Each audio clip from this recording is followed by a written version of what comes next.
Kamu lagi santai di balkon mengutak-atik ponsel ketika tiba-tiba segala sesuatu di sekitarmu mulai berubah jadi debu.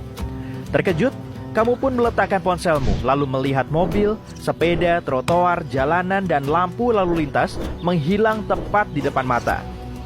Orang-orang di jalanan panik dan berlarian ke segala arah. Kamu melirik jam tanganmu, tapi benda itu juga menghilang. Kamu berbalik untuk melihat kamarmu melalui pintu balkon dan melihat semua perabotanmu berubah jadi debu. Kamu melihat kembali ke jalanan dan tidak melihat apa-apa selain badai debu. Rumahmu mulai bergetar. Kamu berlari ke bawah dan berdiri di tengah jalan. Tepat waktu sebelum kamu melihat semua bangunan di kompleksmu berubah jadi debu. Kamu memutuskan naik mobilmu, tapi detik berikutnya tak ada apapun di tempat mobil itu parkir beberapa detik yang lalu. Kamu memeriksa ponselmu dan melihat beberapa pemberitahuan tentang dunia yang sedang diriset. Segala sesuatu yang pernah diciptakan manusia sekarang menghilang. Kamu masih memegang HP-mu yang perlahan terasa semakin ringan dan ringan, hingga ponselmu pun benar-benar hilang. Ini terjadi di seluruh dunia. Menara Eiffel, piramida Giza, gedung Empire State, semuanya telah lenyap. Kamu pun mencoba mencari tempat bersembunyi sampai bencana ini berakhir. 2 tahun kemudian, kamu terbangun di sebuah gua bersama orang lain. Segala sesuatu yang dihasilkan dari kerja keras manusia selama berabad-abad telah menghilang dari muka bumi. Hanya manusia, hewan, dan alam yang tersisa. Kotamu sekarang menjadi tanah tandus yang luas dengan sedikit pepohonan yang tumbuh di sana-sini. Kamu berkumpul bersama mantan tukang cukurmu, manajer toko buku komik, pembuat roti, dan tetangga juga temanmu. Kamu keluar dari gua untuk mengambil beberapa tanaman yang kamu tanam di awal musim. Tidak ada bangunan yang menghalangi pandanganmu. Kamu dapat melihat pegunungan nun jauh di sana. Disitulah kota terdekat berdiri sebelumnya. Di sana ada pesisir pantai tempat kamu pernah jogging dulu. Tanah dipenuhi dengan satwa liar. Banyak rakun, luwak, oposum, dan kucing liar berkeliaran di lingkungan sekitar. Di sebelah taman kecilmu ada api unggun besar tempat kamu memasak makanan dan mengadakan pertemuan malam. Tak seberapa jauh kamu bisa melihat sumur. Sebelumnya ada jaringan pipa tua di bawah sana. Tetapi ketika dunia diriset, semua menghilang. Satu-satunya yang tersisa di bawah tanah adalah air yang sekarang kamu gunakan untuk minum. Polisi di komplekmu dulu sekarang menjadi pemimpin. Dia berdiri di atas sebatang kayu dan berkata hanya ada waktu seminggu sebelum air benar-benar habis. Kamu harus pindah ke lokasi lain dengan sumber air baru. Kamu menyelesaikan pekerjaanmu dan tidur siang sebentar karena kamu mendapat tugas jaga malam. Kamu berjalan berkeliling. Tak ada polusi cahaya lagi dan cahaya bintang terhampar di atas langit.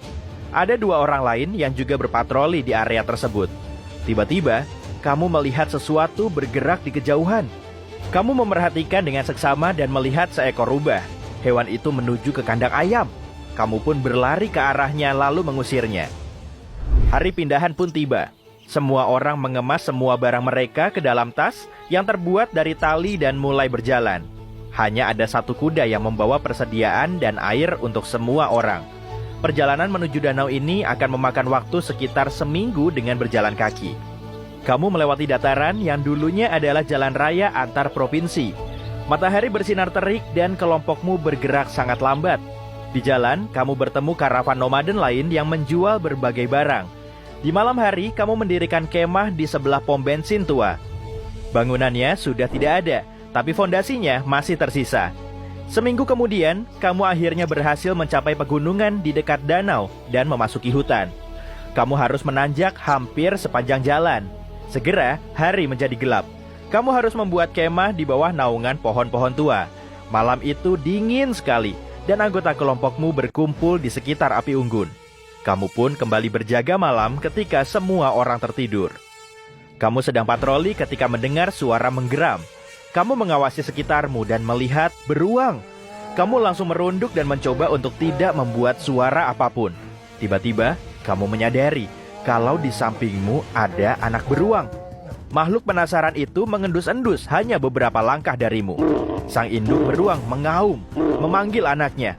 Kamu pun mundur perlahan. Semuanya baik-baik saja sampai kamu tidak sengaja menginjak ranting pohon. Si anak beruang pun mulai meratap. Ibunya melompat keluar dari balik pohon. dan melihatmu. Makhluk besar itu berdiri di atas kaki belakangnya dan mengaum. Orang-orang pun terbangun dengan panik. Kamu berlari dan beruang itu mengejarmu. Pemimpin kelompok dan orang lain yang berjaga malam berhasil menakut-nakuti hewan yang ngamuk itu. Kamu memang berpengalaman menghadapi rubah dan rakun, tapi tidak dengan beruang. Inilah pengalaman pertamamu. Kamu pun sadar kalau kamu tidak berada di puncak rantai makanan lagi. Keesokan harinya, kamu melanjutkan perjalanan dengan sangat hati-hati. Banyak hewan liar, seperti singa gunung dan kucing hutan yang mengintai. Kamu akhirnya berhasil sampai ke sisi lain gunung dan melihat danau. Ini adalah area luas yang dulunya merupakan tempat perkemahan umum. Sekarang, ada beberapa pemukiman yang dibangun di dekat perairan. Kelompokmu tidak terlalu besar. Itu sebabnya kamu mulai makanan lagi. Keesokan harinya, kamu melanjutkan perjalanan dengan sangat hati-hati. Banyak hewan liar, seperti singa gunung dan kucing hutan yang mengintai. Kamu akhirnya berhasil sampai ke sisi lain gunung dan melihat danau. Ini adalah area luas yang dulunya merupakan tempat perkemahan umum. Sekarang, ada beberapa pemukiman yang dibangun di dekat perairan. Kelompokmu tidak terlalu besar. Itu sebabnya kamu menetap di dekat sungai yang mengalir keluar dari danau. Kemudian membangun gubuk di sebelah air terjun dan terus bekerja sebagai petani. Kamu bertemu orang-orang yang luar biasa dari pemukiman lain. Mereka dulunya merupakan ilmuwan, insinyur, musisi, dan dokter. Para ilmuwan mencoba mencari cara untuk membangun kembali peradaban dengan teknologi, tapi kemungkinan akan memakan waktu puluhan tahun. Langkah pertama berhasil diambil dengan membuat oven, panci, dan wajan dari tanah liat. Mereka juga membangun dermaga di danau dan kano untuk memancing dan transportasi. Beberapa bulan berlalu, sistem irigasi menggunakan air danau telah berhasil dibangun. Para insinyur di pemukiman bahkan telah membuat sistem perpipaan yang mengalirkan air bersih ke setiap rumah. Sekarang, para ahli ini sedang membangun bendungan kecil untuk menghasilkan listrik, meski mungkin memakan waktu berbulan-bulan agar dapat terwujud. Pemukiman berkembang semakin besar setiap minggunya.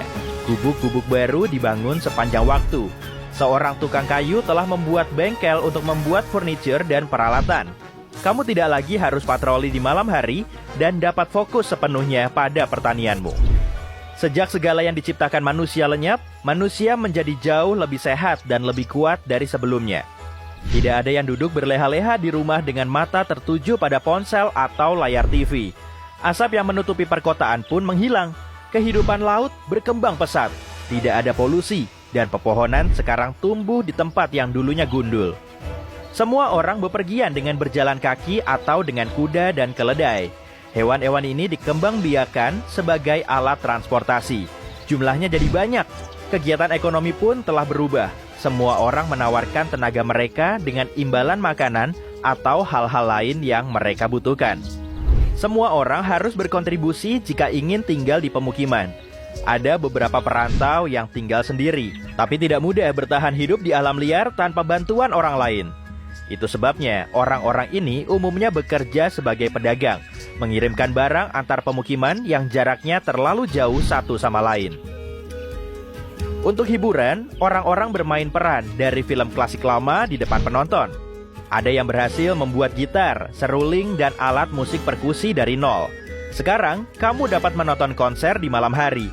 Kamu menemukan tempat yang indah untuk menggambar dengan menggunakan tinta alami dan dedaunan sebagai pengganti kertas. Tiba-tiba, kamu melihat sesuatu mencuat dari tanah. Kamu mengambilnya dan memeriksa benda yang tampak familiar dengan bentuk yang hampir sempurna itu. Dalam sekejap, kamu bergegas kembali ke gubuk untuk membersihkan barang tersebut. Ada yang penasaran dengan gerak-gerikmu, tapi kamu memastikan tidak ada yang melihat temuan itu. Akhirnya, benda itu pun bersih. Kecurigaanmu pun benar. Benda itu adalah ponsel pintar. Bukti pertama dari kemajuan teknologi masa lalu yang tersisa. Kamu mencoba menyalakannya, dan gadget itu benar-benar menyala. Kamu membaca pesan di ponsel itu. Isinya mengungkapkan alasan di balik lenyapnya semua yang diciptakan oleh manusia. Hilang begitu saja menjadi butiran debu.